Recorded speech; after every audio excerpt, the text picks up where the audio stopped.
আসসালামু আলাইকুম ওয়া রাহমাতুল্লাহ। ইন্নাল হামদালিল্লাহি ওয়াহদা ওয়াসসালাতু ওয়াসসালামু আলা মান লা নাবিয়্যা বা'দা। ক্বালা আল্লাহু তাআলা ফি কালামিহিল মাজিদ। আউযু বিল্লাহি মিনাশ শাইতানির রাজীম। আকিমুস সালাহ ওয়া আতুস যাকাহ।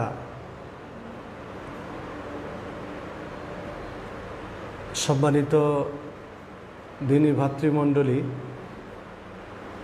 ইয়াসিন আলী সালাফি মাদ্রাসা কর্তৃক আয়োজিত রমাজানের শিক্ষা 2021 চতুর্থ পর্বে দেশে এবং প্রবাস থেকে যারা আমাদের প্রোগ্রামে অংশগ্রহণ করেছেন সকলকে আন্তরিক ধন্যবাদ জানাই।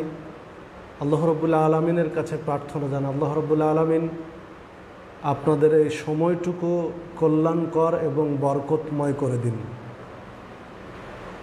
তো আমরা ধারাবাহিকভাবে আলোচনা করছি প্রত্যেক সোমবার এবং মঙ্গলবার দুপুর 2টার পর থেকে। তো তারই আজকে চতুর্থ পর্ব।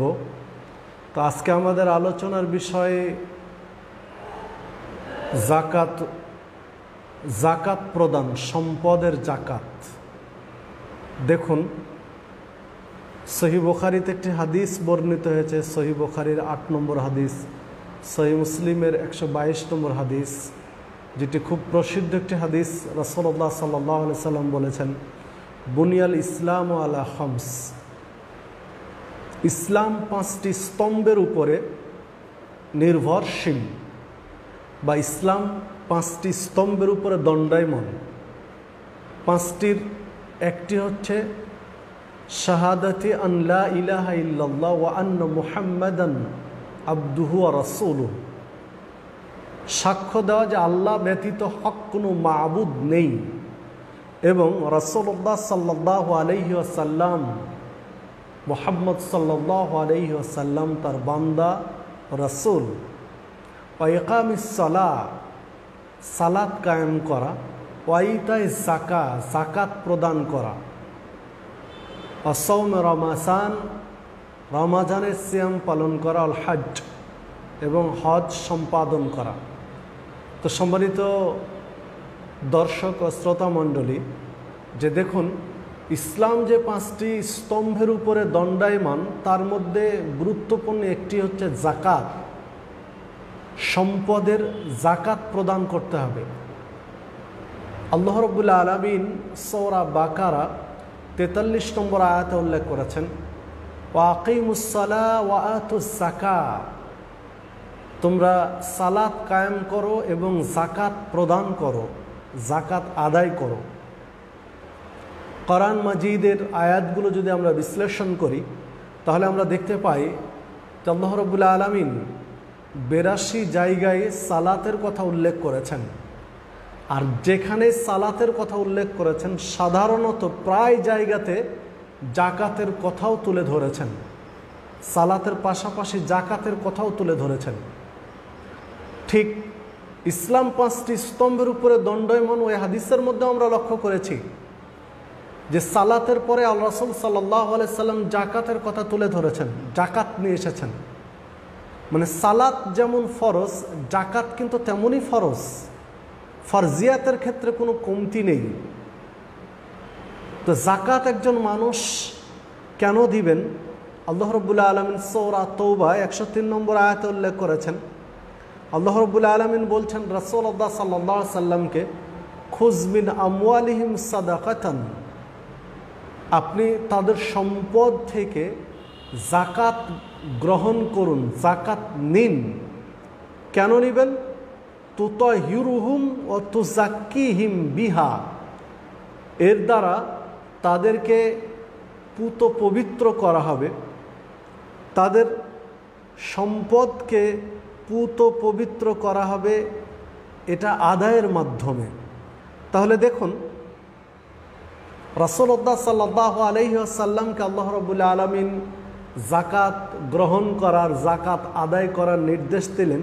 তার মৌলিক কারণ হিসাবে উল্লেখ করলেন যে জাকাতের মাধ্যমে সম্পদ পুত পবিত্র হয়ে থাকে। তাহলে স্পষ্ট যে ব্যক্তি সম্পদের জাকাত আদায় করে না তার মাল অপবিত্র। যিনি জাকাত আদায় করেন তার সম্পদ পবিত্র। একজন ব্যক্তি সারা বছর তার পরিবারের ভরণ পোষণ যোগানোর পরে এমন পরিমাণ সম্পদ উদ্বৃত্ত রয়েছে যেই সম্পদ দিয়ে 7.5 ভরি স্বর্ণ কেনা সম্ভব অথবা 52.5 ভরি রূপা কেনা সম্ভব, তাহলে তার উপরে শতকরা 2.5 টাকা জাকাত ফরজ।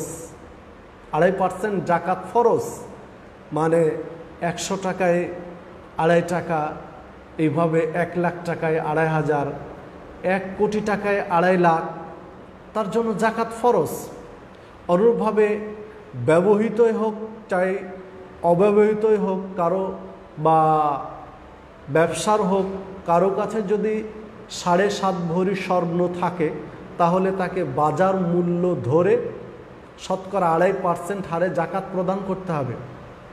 অনুরূপভাবে কারো কাছে যদি 52.5 ভরি রূপা থাকে তাহলে বাজার মূল্য ধরে শতকরা 2.5% হারে জাকাত দিতে হবে। অনুরূপভাবে কারো যদি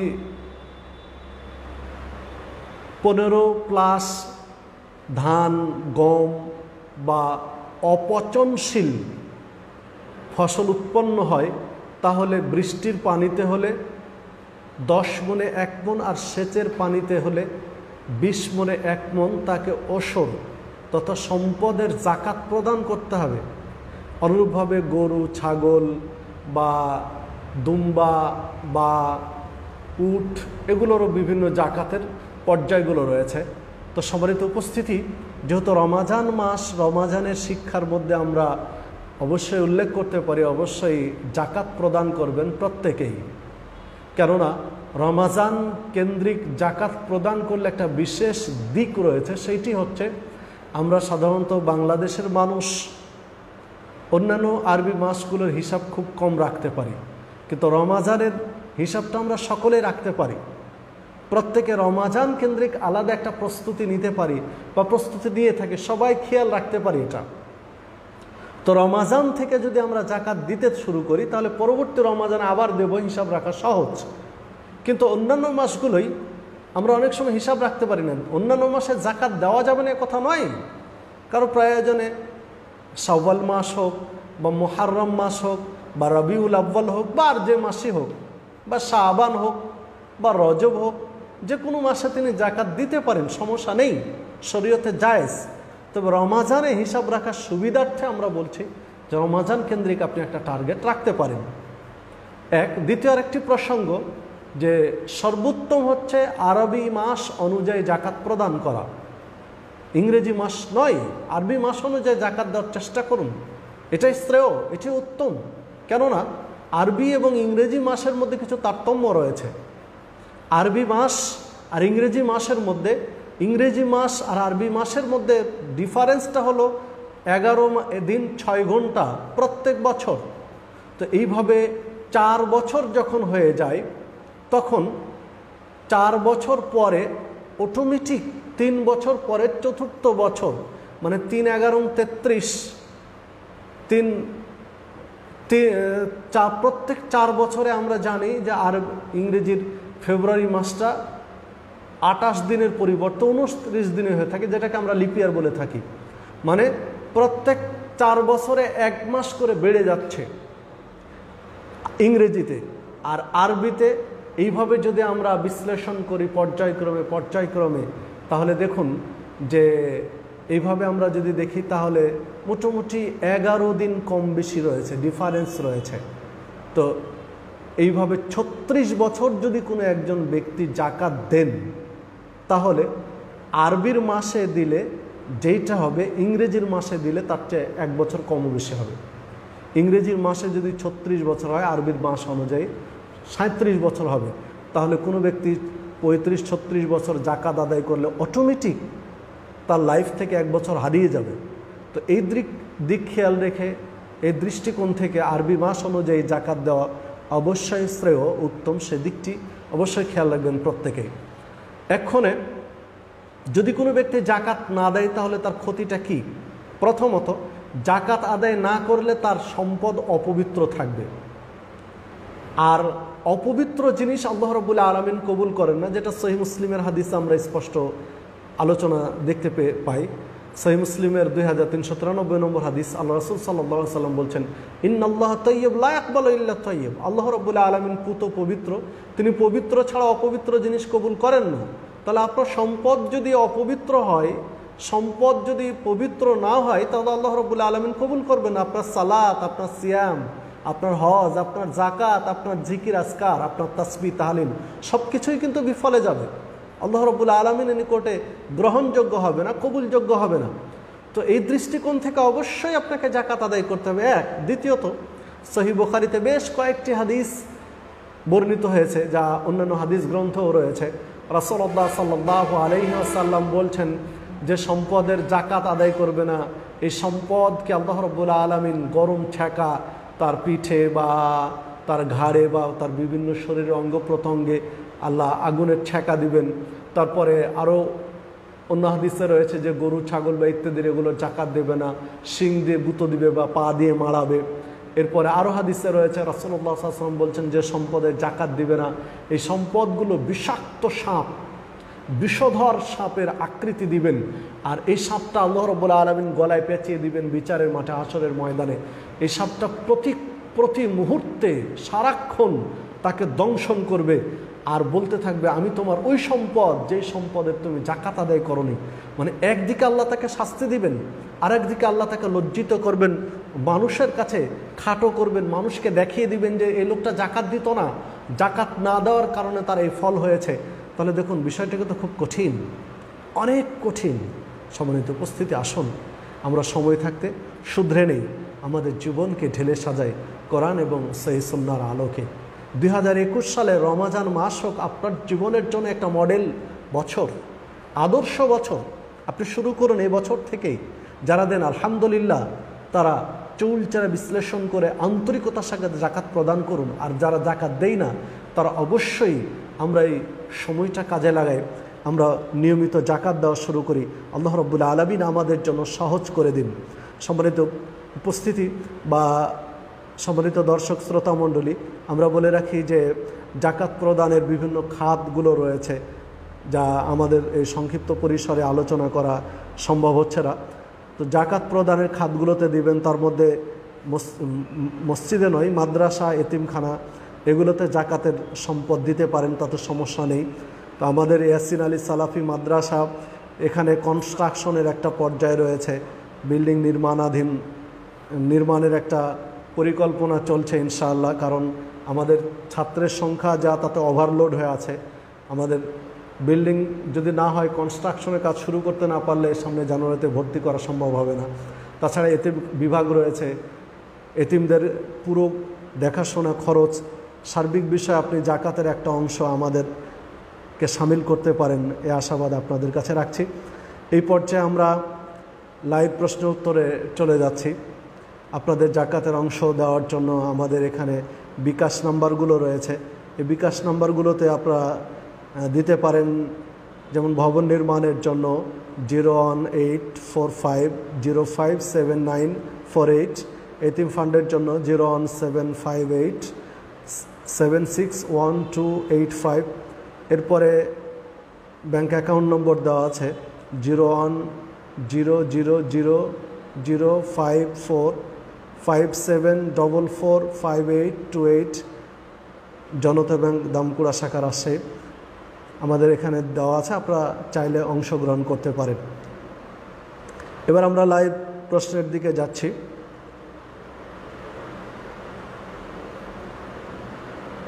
জিয়াউর রহমান, বন্ধুবর জিয়াউর রহমান জিজ্ঞাসা করেছেন যে সাদাকাতুল ফিতরের বন্টনের খাত কয়টি? দেখুন, সাদাকাতুল ফিতর বন্টনের মৌলিক খাত হচ্ছে ফকির এবং মিসকিন। মূলত ফকির এবং মিসকিনরাই সাদাকার হকদার। জাকাতের 8টি খাত সাদাকাতুল ফিতরের অন্তর্ভুক্ত নয়। ফকির এবং মিসকিনকেই প্রাধান্য দিতে হবে সাদাকাতুল ফিতরের ক্ষেত্রে। এরপরে দ্বিতীয় প্রশ্ন করেছেন, জাকাতের টাকা দিয়ে কি ইসলামী কিতাব কিনে মসজিদে রাখা যাবে? জাকাতের টাকা দিয়ে কিতাব কিনে মসজিদে রাখা সুন্নাহ সম্মত নয়, শরীয়ত সম্মত হবে না। কারণ মসজিদে যারা তেলাওয়াত করবেন, মসজিদের পুস্তকগুলো বা পড়াশোনা করবেন, স্টাডি করবেন, তারা সকলেই জাকাতের সংশ্লিষ্ট নন বা জাকাতের হকদার নন। এই হিসাবে তারা এটা পারবেন না। তবে যে মাদ্রাসাগুলো রয়েছে, বিভিন্ন মাদ্রাসা, সেখানে জাকাতের টাকা দিয়ে বই পুস্তক কিনে দেওয়া যাবে, কেননা সেখানে এতিম, গরিব, দুস্থ, অসহায় অনেকেই রয়েছেন। আর দ্বিতীয়ত হলো মাদ্রাসাগুলো ফিস সাবিলিল্লাহর খাত হিসেবে, কওমি মাদ্রাসাগুলো বা ধর্মীয় প্রতিষ্ঠানগুলো জাকাতের হকদার, এই হিসাবে সেইখানে আপনি দিতে পারেন জাকাতের টাকা দিয়ে, কিন্তু মসজিদের লাইব্রেরিতে নয়। মসজিদের লাইব্রেরিতে নিজের অর্থায়নেই করা উচিত।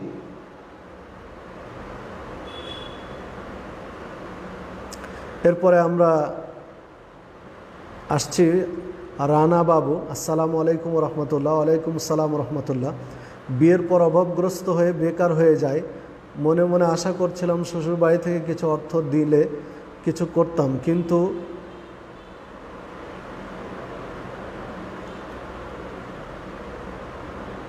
কিন্তু মুখে তাদের কিছু বলিনি। তারা কিছুদিন পর নিজ থেকে কিছু অর্থ দেয়। এটা কি যৌতুক? টাকাটা কি তাদের ফেরত দেওয়া লাগবে? যে আপনি যেই পর্যায়ে বললেন এটা সুন্দর নয়। এমনিতেই খুশি মনে যদি তারা কিছু দেয় আপনি নিতে পারবেন, সমস্যা নেই। কিন্তু আপনি যদি আশা করেন বা এর জন্য কোনো রকম দেন দরবার করেন, তাহলে এটা যৌতুকের অন্তর্ভুক্ত হবে। জাকিরুল ইসলাম জিশান তিনি জিজ্ঞাসা করেছেন, আসসালামু আলাইকুম। ওয়ালাইকুম আসসালাম রহমতুল্লাহ। ওস্তাদজি কেমন আছেন? জি আলহামদুলিল্লাহ। মুবাহালা প্রকাশ্যে করতে হবে না গোপনে করতে হবে? মুবাহালা প্রকাশ্যে হবে, গোপনে নয়। মুবাহালার সিস্টেমই হলো প্রকাশ্যে, উভয় পক্ষ প্রকাশ্যে মুবাহালা করবেন।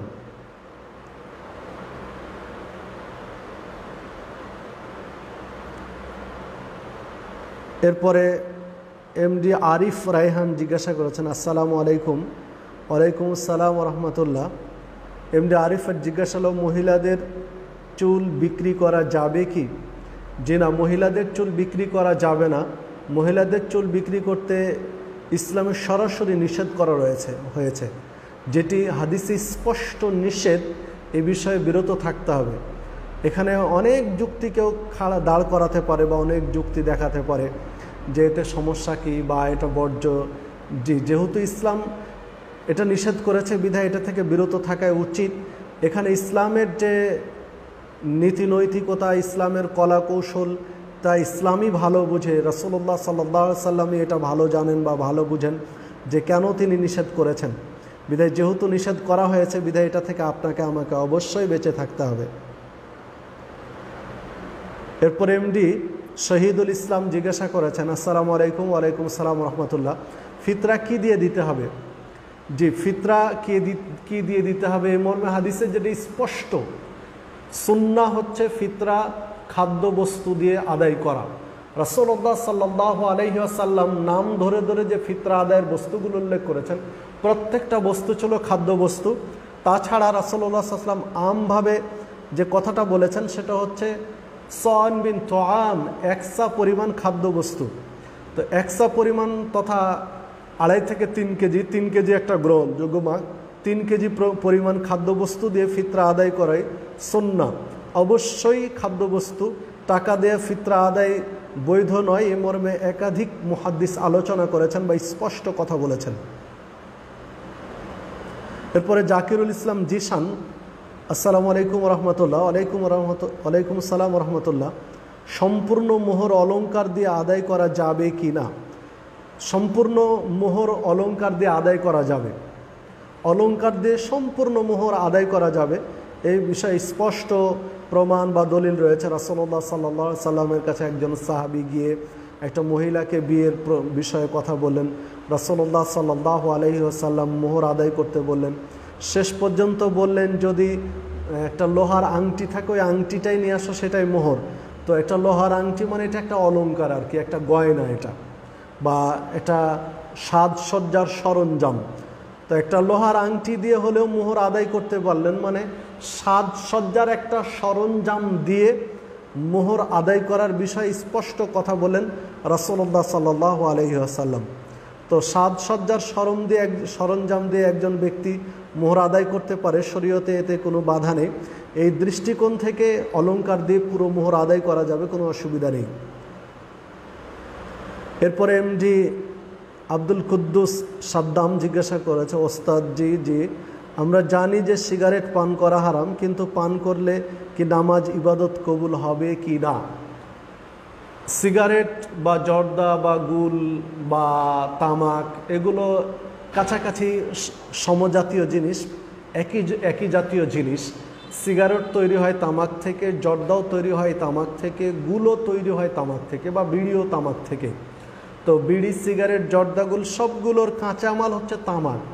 একই কাঁচামাল থেকে তিনটারই জন্ম। আমরা বলতে পারি যে একই মারপেট থেকে তিনটাই জন্ম নিয়েছে, পরস্পরে তারা সহোদর। তো এই দৃষ্টিকোণ থেকে উভয়ের অপরাধ একই ধরনের অপরাধ উভয়েরই। তো যদি কোনো ব্যক্তি সিগারেট বা জর্দা বা গুল পান করে তাহলে তার সালাত কবুল হবে কি না, এই মর্মে স্পষ্ট যেটি সহিহ ইবনে মাজার মধ্যে পাওয়া যায়, ইবনে মাজার স্পষ্ট আলোচনা, যেটা 3375 নম্বর হাদিস, রাসূলুল্লাহ সাল্লাল্লাহু আলাইহি ওয়াসাল্লাম বলছেন, কোনো ব্যক্তি যদি নেশা জাতীয় দ্রব্য খায় বা পান করে তাহলে তার 40 দিনের সালাত কবুল হবে না বা ইবাদত কবুল হবে না। হ্যাঁ, পরক্ষণে সে যদি তৌবা করে তাহলে তার তৌবা কবুল হয়ে যাবে। আবার যদি নেশা করে বা মদ পান করে বা নেশা জাতীয় দ্রব্য খায় পান করে, তো আবার তার 40 দিনের সালাত বা ইবাদত কবুল হবে না। পরক্ষণে যদি তৌবা করে তা আবার তার তৌবা কবুল হবে। পুনরায় যদি সে নেশা করে তৃতীয়বার, তাহলে আবার 40 দিনের তার সালাত বা তার ইবাদত কবুল হবে না। কিন্তু যদি সে তৌবা করে এবারেও তার তৌবা কবুল হবে, কোনো অসুবিধা নেই। কিন্তু চতুর্থবার যদি সে নেশা করে, মদ পান করে বা নেশা জাতীয় দ্রব্য খায় পান করে, তাহলে রাসূলুল্লাহ সাল্লাল্লাহু আলাইহি ওয়াসাল্লাম বলছেন যে এইবার ওই ব্যক্তিকে আল্লাহ রাব্বুল আলামিন তিনাতুল খাবাল বা রদাগাতুল খাবাল খাওয়াবেন।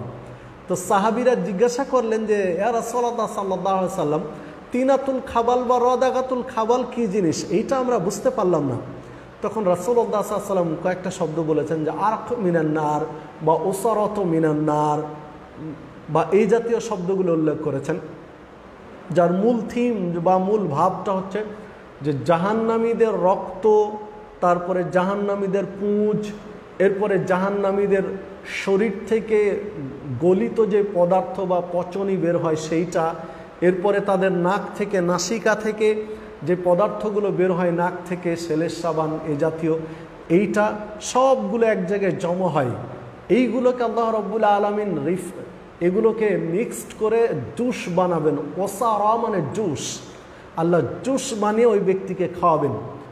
তো যারা সিগারেট বা জর্দা বা গুল খায় বা এগুলোতে অভ্যস্ত এই নেশাতে, তারা একটু চিন্তা করুন তো যে জাহান্নামীদের রক্ত, পুঁজ বা নাক থেকে বের হওয়া পদার্থ বা গলিত পদার্থ, এইগুলো বিচারের মাঠে, হাসরের ময়দানে জাহান্নামে তাকে খেতে দেওয়া হবে। এটা কতটা কষ্টকর এবং কতটা লজ্জাস্কর এবং কতটা নোংরা, জঘন্য একটু খেয়াল করুন। প্রথমত তাদের 40 দিনের সালাত কবুল হবে না, দ্বিতীয়ত জাহান্নামে এগুলো খেতে দিতে হবে। তাহলে কেন আমি এগুলোর দিকে অভ্যস্ত হব? অবশ্যই আপনাকে আমাকে বিরত থাকতে হবে সর্বাত্মকভাবে। তাই আসুন রমাজান এগুলো ছেড়ে দেওয়ার জন্য আপনার আমার জন্য গুরুত্বপূর্ণ একটা মাধ্যম, গুরুত্বপূর্ণ মাস। আমরা প্রত্যেকে চেষ্টা করব এই রমাজানে এগুলো ছেড়ে দেওয়ার জন্য। এর পরের প্রশ্নে আসি। এমনি সোহাগ ইসলাম, তার জিজ্ঞাসা হলো, ফরজ সালাত বাদে বাকি সব নামাজের নিয়ত নফল ভাবতে হবে, ইচ্ছা পোষণ করে কি তাকবীর দেব, যেমন দখলুল মসজিদ বা ইত্যাদি? যে এগুলো নফল বা সুন্নাহ যেটাই হোক, নফল হিসাবে ধরতে পারেন, বা যে সুন্নাতগুলো 12 রাকাত প্রমাণিত সুন্নাত, এই 12 রাকাত বা 10 রাকাত বা 14 রাকাত বিভিন্নভাবে বর্ণিত হয়েছে। এই সুন্নাতেরগুলোর ক্ষেত্রে সুন্নাহ হিসাবেও নিয়ত করতে পারেন বা নফল হিসাবেও নিয়ত করতে পারেন, এতে কোনো সমস্যা নেই। দখলুল মসজিদেরগুলো বা তাহিয়াতুল ওজুর এইগুলো নফল হিসাবে করতে পারেন, অসুবিধা নেই। এরপরে মোহাম্মদ হাবিবুল্লাহ, আসসালামু আলাইকুম ওস্তাদ। ওয়ালাইকুম আসসালাম রহমতুল্লাহ। জুমা মসজিদে কোনো সমস্যার কারণে অক্তিয়া মসজিদে এতেকাফ করা যাবে কি? জুমা মসজিদের সমস্যার কারণে অক্তিয়া মসজিদে এতেকাফ করা শরীয়ত সম্মত নয়। কারণ রাসূলুল্লাহ সাল্লাল্লাহু আলাইহি ওয়াসাল্লাম বা সাহাবায়ে কেরাম বা উম্মাহাতুল মুমিনিনগণ তারা কেউ কোনোদিন অক্তিয়া মসজিদে এতেকাফ করেছেন এই মর্মে স্পষ্ট কোনো প্রমাণ নেই, দলিল নেই। দ্বিতীয়ত হলো এতেকাফ হচ্ছে একটি নফল ইবাদত বা একটি সুন্নাহ ইবাদত, এটি ফরজ নয়। যদি জুমার মসজিদের সমস্যা থাকে তাহলে সেই বছর তাকে এতেকাফ করতে হবে এমনটি তো নয়, সে বছর বাদ যাবে। যদি পার্শ্ববর্তী জুমা মসজিদে সম্ভব হয় সেখানে গিয়ে এতেকাফ করতে পারে। এই মর্মে রাসূলুল্লাহ সাল্লাল্লাহু আলাইহি ওয়াসাল্লামের একটি বাণী স্পষ্ট রয়েছে, লা ইতিকাফা ইল্লা ফি মসজিদিন জামিন, যে জুমা মসজিদ ব্যতীত এতেকাফ সিদ্ধ নয়। এই মর্মে স্পষ্ট হাদিস বর্ণিত হয়েছে। এই জন্য এতেকাফের জন্য জুমা মসজিদকেই প্রাধান্য দিতে হবে বা গ্রহণ করতে হবে। আল্লাহ রাব্বুল আলামিন আমাদের সকলকে সে সুযোগ দান করুন। এরপরে মোহাম্মদ ওমর ফারুক, আসসালামু আলাইকুম শাইখ। ওয়ালাইকুম আসসালাম। ব্রাদার রাহুল হুসাইন ভারত, ওনার ডিবেট সাধারণ মানুষগুলো শুনতে পারবে কি না? জি, ওনার ডিবেট সাধারণ মানুষ শুনতে পারে, অসুবিধা নেই, ডিবেট শুনতে সমস্যা নেই। তো যদি কোনো বিষয়ে অস্পষ্টতা আসে বা কোনো বিষয়ে বুঝতে অসুবিধা হয় তখন যারা জানাশোনা ব্যক্তি আছে তাদের কাছ থেকে বিষয়গুলো খোলাসা করে নিতে হবে। এরপর মোহাম্মদ ওমর ফারুক আরেকটি জিজ্ঞাসা, আসসালামু আলাইকুম শাইখ। ওয়ালাইকুম আসসালাম। আমরা কেন সালাফি মানহাজ অবলম্বন করব, একটু বিস্তারিত বলবেন? জি, যেহেতু আমাদের সময় কম বিধায় এই লাইভ প্রশ্ন উত্তরে বিস্তারিত নয়, আমরা এতটুকু বলে রাখি। সালাফি শব্দটা হচ্ছে সালাফ, এই শব্দটা হচ্ছে পূর্বসূরি, পূর্বসূরি বলতে বোঝানো হয়েছে সর্বপ্রথম সর্বোচ্চ পূর্বসূরি হচ্ছে সাহাবায়ে কেরামের পরে তাবেঈগণ, এরপরে তাবেঈগণ, এরপরে মুহাদ্দিসগণ। তো তারা হচ্ছে সালাফি। তাদের অনুসৃত যে পথ সালাফিদের বা সাহাবায়ে কেরাম, তাবেঈগণ, তাবেঈগণ, তাদের অনুসৃত পথটাই হচ্ছে সালাফি মানহাজ। তো আপনাকে আমাকে অবশ্যই সালাফি মানহাজ অনুযায়ী জীবন যাপন করতে হবে বা আকীদা পোষণ করতে হবে, সালাফি মানহাজ অনুযায়ী আগাতে হবে। সালাফি মানহাজ অনুযায়ী যারা কথা বলেন তাদের থেকেই দিন শিখতে হবে। সালাফি মানহাজের বাহিরে যারা রয়েছেন তাদের কাছ থেকে দিন গ্রহণ করা শুদ্ধ নয়। কারণ আপনাকে 10টা ভালো কথার সাথে একটা আকীদা বিরোধী বা ভ্রান্ত আকীদা একটা ভিতরে ঢুকিয়ে দিবে। আর এই বিষয় স্পষ্টই মনে রাখতে হবে যে আমল পরে, আগে আকীদা। যদি আকীদা শুদ্ধ না হয় তো আমল দিয়ে কাজ নেই। এই জন্য একজন অমুসলিম ইসলাম গ্রহণ করার সময় সর্বপ্রথম তাদের আকীদা ঠিক করেন। সে আকীদাটা কি? কালেমে শাহাদাত, আল্লাহ রাব্বুল আলামিনের ওয়াহদানিয়াত এবং রাসূলুল্লাহ সাল্লাল্লাহু আলাইহি ওয়াসাল্লামকে আল্লাহর বান্দা এবং রাসূল হিসেবে মেনে নেওয়া। মানে আগে আল্লাহ এবং রাসূল সম্পর্কে আকীদা ক্লিয়ার, তারপরে আমলের কথা, সালাত, সিয়াম, হজ, যাকাত, আমলের কথা পরে। তো যেহেতু আকীদার বিষয়গুলো, আর বিশুদ্ধ আকীদা হচ্ছে সালাফে সালেহিনের, এটা স্পষ্ট। সাহাবাদের আকীদা হচ্ছে সর্বোচ্চ। এই জন্য আপনাকে আমাকে সার্বিকভাবে সালাফে সালেহিন তথা সাহাবিদের অনুসৃত যে মানহাজ বা নীতি আদর্শ সেই দিকে আপনাকে আমাকে ফিরে যেতে হবে। এরপরে এমডি শহীদুল ইসলাম শেখ, আপনার কোনো লিখিত বই থাকলে জানালে উপকৃত হতাম। জি, জাযাকাল্লাহ, ধন্যবাদ। আমার লিখিত বই বাজারে কয়েকটি আছে আর খুব শীঘ্রই কয়েকটি বাজারে আসছে ইনশাআল্লাহ। যেমন বাজারে রয়েছে যে আদর্শ সমাজ গঠনের সূরা মাউনের শিক্ষা, সূরা মাউনের আলোকে সুন্দরভাবে কিভাবে সমাজ গঠন করা যায়, এই মর্মে আমার একটা লিখিত বই রয়েছে সংক্ষিপ্ত আকারে। তো সেই বইটি সংগ্রহ করতে পারেন। আসিরাত প্রকাশনী থেকে প্রকাশিত, দেশের বিভিন্ন জায়গায় পাওয়া যায়। এরপরে আরেকটি বই সদ্য প্রকাশিত হয়েছে মাত্র কয়েক মাস আগে, যে ঈমান ও ইসলাম ভঙ্গের কারণ, আর তাজদিদ প্রকাশনী থেকে। তো সেটি আপনি সংগ্রহ করতে পারেন। আর এই রমাজানের মধ্যেই অলরেডি ছাপানো হয়ে গেছে, বাধায়ের কাজ চলছে, এই রমাজানের মধ্যে ইনশাআল্লাহ পাওয়া যাবে। কোরআন তেলাওয়াতের ফজিলত আত-তাজদিদ প্রকাশনী থেকে, সেটি পাবেন। আর আরেকটি বই ছাপানোর প্রিন্ট চলছে, যে তথ্য সন্ত্রাস ও জঙ্গিবাদ ইসলামিক দৃষ্টিকোণ। তো তথ্য সন্ত্রাস, তথ্যের যে বিকৃতি পৃথিবীতে, মানে সন্ত্রাসের একটা বড় সন্ত্রাস হচ্ছে তথ্যের বিকৃতি। তথ্যের বিকৃতি করে একজনের সম্মানহানি করা, ডাউন করা, কাউকে তুলে ধরা বা অসম্মানিত ব্যক্তিকে সম্মানিত করা, তথ্যের বিকৃতি করে, যেটা হচ্ছে তথ্য সন্ত্রাস। সন্ত্রাস এটা আর একটা রূপ। এই বিষয়টি আমি বিস্তারিত তুলে ধরার চেষ্টা করেছি কোরআন এবং সুন্নাহর আলোকে। তো এই বইটিও পাওয়া যাবে ইনশাল্লাহ রমাজানের পরে, এটি সংগ্রহ করতে পারেন। আরও দু একটি বইয়ের কাজ চলছে আলহামদুলিল্লাহ, যেটি হয়তো বা খুব শীঘ্রই প্রিন্টের দিকে যাব। মানে এখন সম্পাদনার কাজ চলছে, জান্নাতে যাবে না কারা। তো দোয়া রাখবেন, ইনশাল্লাহ বাজারে একটার পর একটা বইগুলো আসবে ইনশাল্লাহ। এরপরে আমরা এরপরের প্রশ্নে চলে যাই।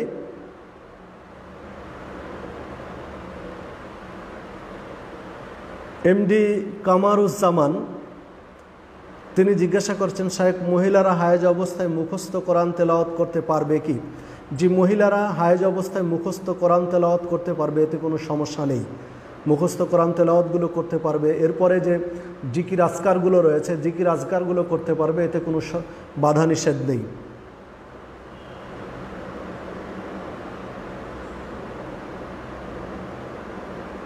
এরপর এমডি সোহাগ ইসলাম জিজ্ঞাসা করেছেন, আমরা জানি যে শুক্রবারে সর্বপ্রথম সালাতে গেলে উটের সব পাওয়া যায়, বাকি সব অন্যান্য নামাজের ক্ষেত্রে কি একই?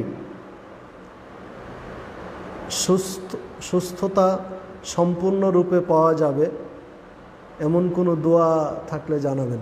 তো জি, শুক্রবার সর্বপ্রথম সালাতে গেলে, মসজিদে গেলে উট কুরবানির, এরপরে গরু, এরপরে ছাগল, এই পর্যায়ক্রমে এইটা শুক্রবারের সাথে শুক্রবারের বিশেষ ফজিলত হিসাবে এইটি বলা হয়েছে।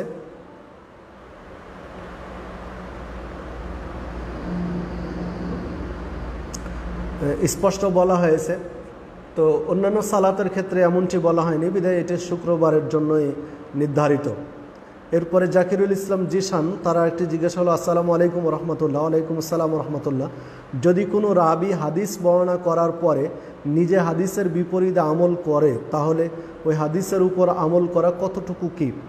যদি হাদিস সহি হয়, বিশুদ্ধ হয়, সানাদে যদি কোনো ত্রুটি না থাকে, তাহলে অবশ্যই হাদিসের উপর আমল করতে হবে। কারণ যিনি আমল করছেন সেটা তার ব্যক্তিগত, আর হাদিসটা হচ্ছে রাসূলের, যদি সেটা সহি হয়ে থাকে। আর যদি হাদিস জাল জয়ীফ হয়ে থাকে তাহলে তো সেটা ভিন্ন কথা। সর্বোপরি আমাদেরকে কোনো ব্যক্তি নয়, বরং হাদিস অনুযায়ী আমল করতে হবে। রাসূলুল্লাহ সাল্লাল্লাহু আলাইহি ওয়াসাল্লাম যে নীতি বা আদর্শ দিয়েছেন, সে সুন্নাহ ভিত্তিক আমাদের আমল করার জন্য সার্বিকভাবে চেষ্টা করতে হবে। তো যে আরেকটি জিজ্ঞাসা, যে রমাজান মাসে অন্যান্য মাসে একটা নফল ইবাদত করলে যে নেকি হয়, রমাজান মাসে একটা নফল ইবাদত করলে তার চেয়ে ৭০ গুণ বেশি নেকি হয়। অন্যান্য মাসে নেকি আর রমাজানের সাথে ৭০ গুণ বেশি করে করা হয়। আবার আরেকটা কথা বলা হয় যে অন্যান্য মাসে ইবাদত আর রমাজানের ইবাদত, অন্যান্য মাসে একটা নফল ইবাদত করা আর রমাজান মাসে একটা নফল ইবাদত করা, সেটা ফরজের সমতুল্য বা ইত্যাদি, এই মর্মে বলা হয়। এটা শরীয়ত সম্মত কিনা বা সহিহ হাদিস ভিত্তিক কিনা, যে দেখুন যে অন্যান্য মাসে একটা নফল ইবাদত করলে যে নেকি হয়, রমাজান মাসে করলে তার ৭০ গুণ বেশি নেকি হয়, এই মর্মে কোনো সহিহ হাদিস নেই। এক। দ্বিতীয়ত হলো, অন্যান্য মাসে নেকি, অন্যান্য মাসে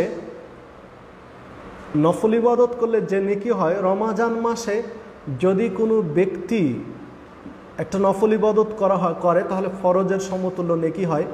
এই মর্মে যে কথা সমাজে প্রচলিত রয়েছে, এটি কোরআন এবং সুন্নাহ ভিত্তিক নয়, এটি কোরআন এবং সহিহ সুন্নাহ ভিত্তিক নয়, বিধায় এইরকম প্রচারণা থেকে আমাদের বিরত থাকতে হবে। এমডি কামারুজ্জামান জিজ্ঞাসা করেছেন, শেখ কোরআন তেলাওয়াত শুনলে কি প্রতি অক্ষরে 10 নেকি করে পাওয়া যাবে? আশা করা যায় পাওয়া যাবে, তেলাওয়াত করলেও পাওয়া যাবে, যিনি শুনবেন তিনিও অনুরূপ নেকি পাবেন, এমনটি বোঝা যায় মুহাদ্দিসদের বিশ্লেষণ থেকে। এরপর আরেকটি জিজ্ঞাসা হলো যে রমাজান মাসে জাকাত আদায় কি রমাজান মাসেই করতে হবে না অন্যান্য মাসে করা যাবে? তো যে বিষয়ে আমরা কথা বলেছি আমাদের আজকের লাইভে আসার পূর্ব মুহূর্তে, যে দেখুন অন্যান্য মাসে কোনো ব্যক্তি জাকাত চাইলে দিতে পারবেন, এতে কোনো সমস্যা নেই। 12টি মাসের যে কোনো মাসে তিনি জাকাত আদায় করতে পারবেন, অসুবিধা নেই। তবে রমাজান মাসে আদায় করতে পারেন, অসুবিধা নেই। রমাজান কেন্দ্রিক আদায় করলে হয়তো বা আপনার হিসাব রাখা সহজ হবে, এই জন্য অনেক মানুষ রমাজান মাসে আদায় করে থাকে। তো হিসাব রাখার সুবিধার ক্ষেত্রে আপনি রমাজানকে প্রাধান্য দিতে পারেন। অন্যান্য মাসগুলো আমরা অনেক সময় খেয়াল রাখতে পারি না, কিন্তু রমাজান খেয়াল রাখা আমাদের জন্য সহজ হয়। এই দৃষ্টিকোণ থেকে রমাজানকে আপনি খেয়াল রেখে রমাজান মাসে আদায় করতে পারেন, অসুবিধা নেই। তো আমরা আলোচনার শেষ পর্যায়ে চলে যাচ্ছি, কারণ আমাদের যে সময় মোটামুটি আমরা যে সময়গুলো কথা বলি সময়ের শেষ পর্যায়ে আমরা চলে এসেছি। তো যারা দেশে এবং প্রবাস থেকে বিভিন্ন জায়গা থেকে আমাদের এই অনুষ্ঠানে অংশগ্রহণ করেছেন, প্রত্যেককেই আন্তরিক ধন্যবাদ জানাই যে আল্লাহ রাব্বুল আলামিন আপনাদের এই গুরুত্বপূর্ণ সময় আমাদের সাথে দিয়েছেন। এই সময়টুকু আল্লাহ রাব্বুল আলামিন যেন কবুল করেন আপনাদের, এবং এই সময়টুকুতে যেন আল্লাহ বরকত দান করেন। পাশাপাশি আল্লাহ রাব্বুল আলামিনের কাছে প্রার্থনা করি যে বিশ্বব্যাপী যে সমস্যার মধ্যে আমরা পড়ে আছি, করোনা নামক যে গজবের মধ্যে, আল্লাহ রাব্বুল আলামিনের কাছে আন্তরিকতার সাথে প্রার্থনা করব, আল্লাহ তুমি আমাদেরকে রমাজান মাসে, দোয়া কবুলের মাসে তুমি রহমান, তুমি রহিম, তুমি গফুর, তুমি গাফফার, তুমি আমাদের এই রমাজান মাসে এই বিপদটা তুমি তুলে নাও, আমাদেরকে সুস্থ জীবন যাপন করা আল্লাহ তুমি তৌফিক দান করো। আল্লাহ রাব্বুল আলামিনের কাছে প্রার্থনা জানায় যে আল্লাহ তুমি আমাদের জন্য রমাজানকে কল্যাণকর করে দাও, আমাদের জন্য রমাজানকে তুমি কবুলযোগ্য করে দাও। আল্লাহ রাব্বুল আলামিনের কাছে প্রার্থনা জানায় যে আল্লাহ তুমি আমাদের জন্য এই রমাজানে যে সকল ব্যক্তিরা অসুস্থ রয়েছেন আল্লাহ তুমি তাদেরকে সুস্থতা দান করো, যে সকল মুসলিম করোনায় আক্রান্ত হয়ে মারা গেছেন তাদেরকে তুমি শহীদি মৃত্যু দাও। পাশাপাশি পার্শ্ববর্তী রাষ্ট্রে যে করোনার প্রকোপ চলছে, আল্লাহ রাব্বুল আলামিনের কাছে প্রার্থনা জানাবো আল্লাহ তুমি অন্তত মুসলিমদেরকে হেফাজত করো, এই গজব থেকে তুমি মুসলিমদেরকে বাঁচাও।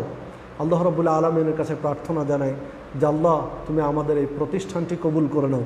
আপনাদের কাছে আন্তরিকভাবে আবেদন জানাই যে আপনারা একটু মন খুলে অন্তর থেকে দোয়া করবেন যেন আল্লাহ রাব্বুল আলামিন ইয়াসিন আলী সালাফি মাদ্রাসাকে দ্বীনের জন্য কবুল করে নেন।